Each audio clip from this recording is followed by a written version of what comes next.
अल्हम्दुलिल्लाहि रब्बिल आलमीन वस्सलातु वस्सलामु अला सय्यिदिल मुरसलीन। इस्लामी भाई का सवाल आया है कि अपने मरहूम वालिदैन के लिए कुर्बानी करना कैसा है। तो बिल्कुल जायज़ है, कुर्बानी कर सकते हैं। शर्त ये है उसमें कि अगर कोई शख्स साहिब निसाब हो और उस पर कुर्बानी का हुक्म जो है वो वाजिब का होता है, सबसे पहले तो वो अपनी अलग कुर्बानी करे, फिर उसके बाद जो है वो अपने मरने वालों के लिए कुर्बानी कर सकता है।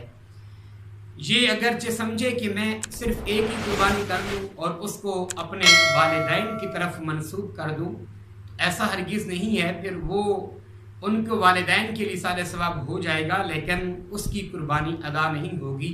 वो वजूब से जो है वो फारिग नहीं हो सकता, उस पर हुक्म वजूब हर सूरत में रहेगा, वो फिर इससे फारिग नहीं होगा। इसीलिए सबसे पहले वो अपनी कुर्बानी खुद करे। अगरचे साहिब निसाब है तो साहिब निसाब के लिए कुर्बानी का हुक्म वाजिब का हुक्म है। जब ये कुर्बानी खुद अपनी तरफ से कर लेगा तो फिर चाहे अपनी वालिदा या वालिद या अपने बहन या भाई के लिए कुर्बानी करना चाहे तो कर सकता है। इस पर दलील ये है कि बुखारी शरीफ के अंदर से हदीस है, रसूल पाक साहिब औलाद का फरमान अतार है।